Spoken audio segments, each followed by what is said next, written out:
there, this is Mackenzie. Thank you so much for joining our video today. We are here to talk about the 5 common pitfalls to avoid when managing your Microsoft Enterprise Agreement renewal. I'm joined by our ridiculously helpful experts in not only all things Microsoft, but particularly around enterprise agreements and licensing. So thank you so much for joining us today, Drew and Kyle. I really look forward to hearing your insight. So why don't we just kick it off with probably the most common and the first one.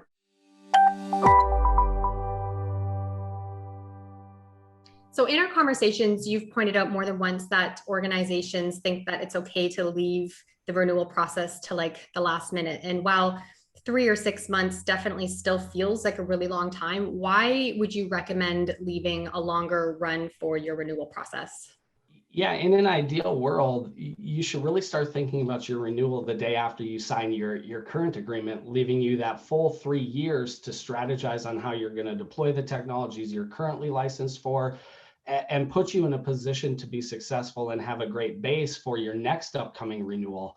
But in reality, a 12-month timeline is typically the runway that we would recommend. It's close enough to your renewal date to understand your business strategies that might be in play for the next 3 years, but far enough out that it gives you time to fully scope and fully plan on how to leverage the 4 building blocks of an effective EA renewal. Can you share what those 4 building blocks are? The first stage is all about laying the groundwork for the renewal. And this is the stage where we're going to be identifying the right group of stakeholders that will be working through the process with us.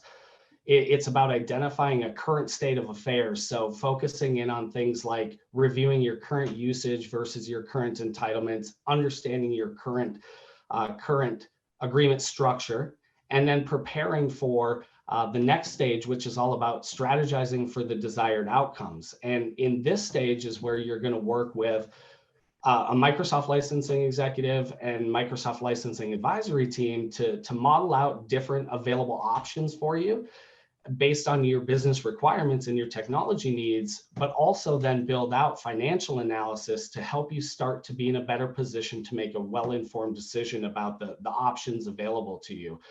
And from there, once you've got that kind of base set of options, it's all about, how do we leverage that to structure an effective agreement for you for the next 3 years? And this is really where we narrow down the options so you can start to structure an agreement that fits both your requirements as well as the constructs of an EA. And here is where you're really going to finalize and formalize your program renewal options, review proposed terms and conditions from Microsoft, as well as finalize the pricing terms for the next 3-year term. And once you've completed all of that, then you're going to finalize the agreement before you execute. And this is the stage where you'll review Microsoft's proposal and ensure it fully meets your business outcomes for the next 3 years. And really, a skilled Microsoft licensing advisory team here can help you avoid any last-minute scramble or confusion as you work your way through the finalization and signing process. So that's really thorough. I'll ask Drew, what would you say the risks are of not following these steps? Like, what have you seen go wrong? Yeah, there are quite a few things that can happen. I think the most common that we see is just overspending. It can have customers be off on their budgeting. It could cause them to license the wrong types of products. It could cause a renewal that's not aligned with the company's overall IT strategy. Without allowing proper time in the renewal process, it doesn't really give you an opportunity to plan for alternative technologies as well that Microsoft may have a better solution for, as they do a really great job of bundling their solutions. And then I think finally, one of the things that's most ironic is that waiting to start the renewal process actually ends up costing customers much more time than if they were to start that up front. Okay, so I'd say we understand why these pillars are super important. What's the relevant timing for each of these? Each stage should take around 3 months. So initially 12 months out, we typically like to start the lay the groundwork stage. About 9 months out, we like to look at strategizing for desired outcomes for the renewal. 6 months out, we typically like to look at structuring the effective and specific agreement for our customers. And then 3 months out, in the final stage, we really work to finalize the agreement and tie up all the loose ends. So now that we understand the importance of timing, let's talk about the importance of who's involved. So when referring back to the ebook that you guys wrote, you talked a lot about the stakeholders and how that group might actually be much larger than you would expect. So who are some of the players that may have been forgotten, or some of the less obvious stakeholders? One of the most common stakeholder groups that we see left out is actually the ultimate decision maker. We typically see that they get involved in the signing process, but really we need to include them beginning in the lay the groundwork phase, so that we can fully understand the strategy of the organization to help us define the strategy for the renewal. Yeah, I think outside of the IT team, a lot of stakeholders that do get left out are just actually the separate business owners that are not IT specific. So we think about security, purchasing, finance, HR, operations, anyone who has or has ownership over a business segment that is affected by the outcome of a Microsoft renewal, but not directly involved in the technology aspect of it is definitely a stakeholder group that we typically see left out. I would also say Microsoft licensing and program subject matter experts are another group that gets left out frequently. So you've each outlined three really interesting groups of stakeholders. Are all of these on staff for EA customers? Are they typically within the organization? How does that work? Really great question. Not necessarily, right? So oftentimes these are actually external resources. And this is exactly why it's so effective and so important to work with a partner like SHI. Some of the roles that our customers ask us to fill are licensing expertise and program expertise. So quite often we're providing that level of service to our customers. You have to think about it in terms of our customers are typically doing a renewal once every 3 years for an enterprise agreement or a server and cloud enrollment. SHI and our licensing executive team are processing those renewals thousands of times a year. So clearly we have a lot more experience with the renewal process and how to do that effectively.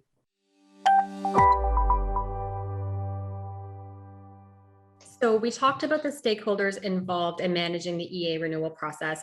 Let's think a little bit about the stakeholders who are actually using the technology. So most organizations now have varying workforces with different responsibilities these days. So does that mean that your EA needs to reflect those variations in role or even location? And if so, how do you structure the EA appropriately so that it addresses all of those varying needs? Definitely, as Drew mentioned earlier, one of the groups of stakeholders that we often see left out is the business segment leaders, and it's those people who are going to help us define the technology needs of their part of the organization, and to build on that. As we've seen more and more folks go remote and leverage hybrid working models where it might be 2 days in the office, 3 days in the office, a couple of days a week at home, it's become even more important to understand how the end users themselves are going to be interacting with the technology and making sure that you're structuring your agreement to accommodate that usage. So that sounds a lot like user profiling, I guess. What would be a simple way of going about that? I mean, there's a lot of people out there who think that their EA is a one-size-fits-all solution. So tell me more about how you would cater to these different groups in your EA. User profiling is a really interesting concept. Traditionally, think 5 to 10 years ago, EAs were much less flexible than they are today in terms of the ability to profile different users. This is another great use of SHI's licensing and programmatic expertise, where we really help our customers structure their agreement in the most effective way for each unique organization or business unit in that organization. SHI also does have tools to help. For instance, we provide customers an Office 365 optimization tool. It helps our customers understand their users' actual consumption of Office 365 products, which helps both right-size the products themselves and optimize for cost, as well as identify areas to actually drive more product adoption.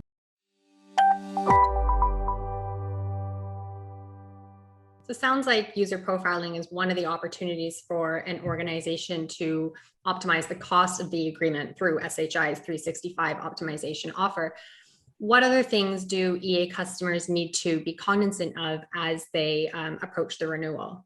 Microsoft technologies have really shifted more and more towards a suite-based licensing model. And as that transition has happened, there are more and more technologies being added to the licensing structures of users all of the time. And so as we think about a renewal process and leveraging a suite-based licensing model, it's really imperative that a customer understand what technologies are included in their suite.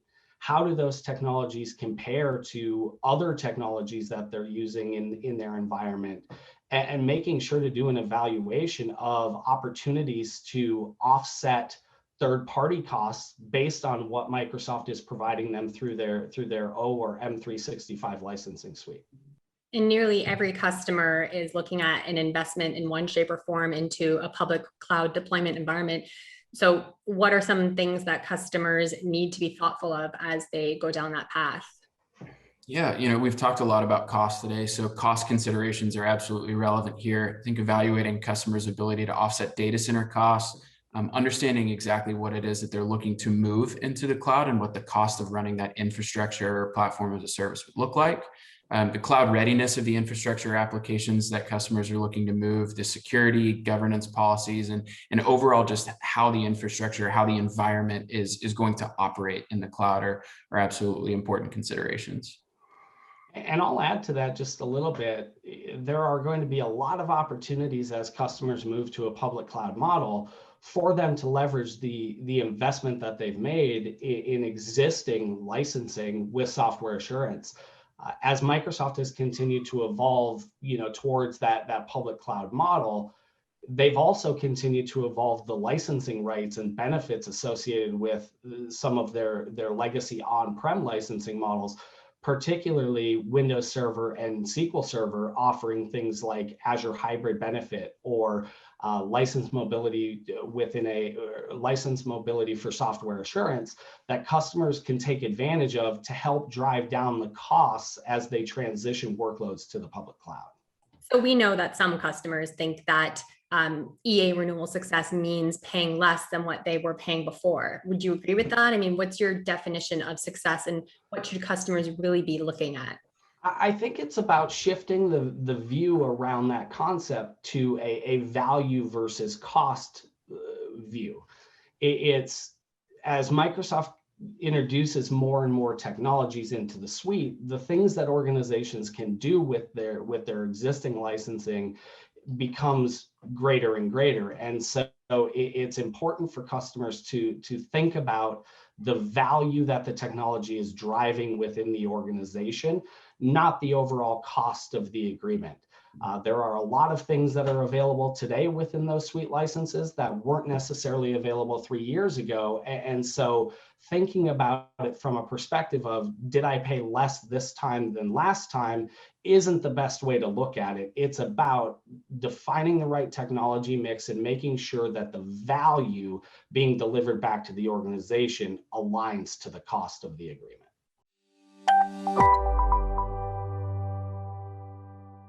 So we talked a lot about prep and execution, but what about after they're done the deal? What sort of pitfalls have you guys encountered after everything is finalized and signed? Yeah, oftentimes there's a perception that the work is complete, the work is done as soon as the renewal is signed and finished. And in reality, the work is just getting started. It's really about creating a structured plan of attack, an intentional plan that's going to drive a return on your investment.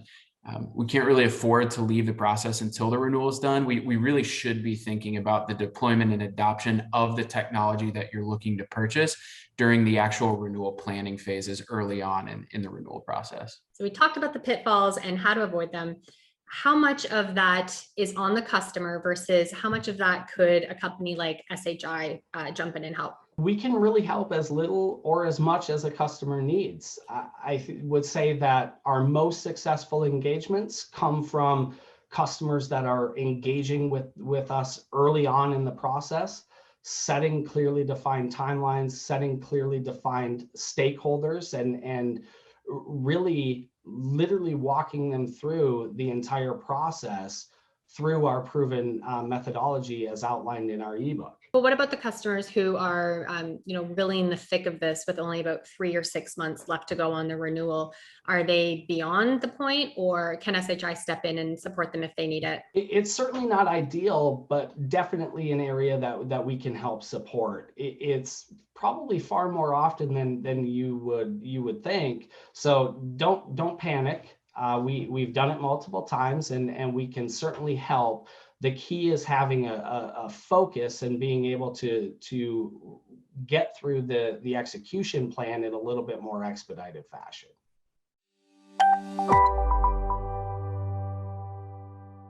We spent some time covering the pitfalls and how SHI can help. Who can really take advantage of this? Is it just SHI customers? Thankfully not.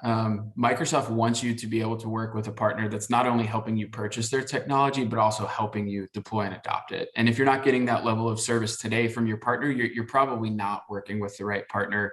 The great news is that you can choose to work with SHI at any time. To learn a little bit more, please reach out to your dedicated SHI account executive. Thank you, Kyle and Drew. I definitely feel like I've learned a lot talking to you guys here today. No surprises there. But it's all really interesting information for EA customers to absorb. And even those thinking about transitioning to an EA, your insight was really helpful. So thank you. And be on the lookout for more helpful Microsoft videos. There's so much to talk about, so definitely more to come.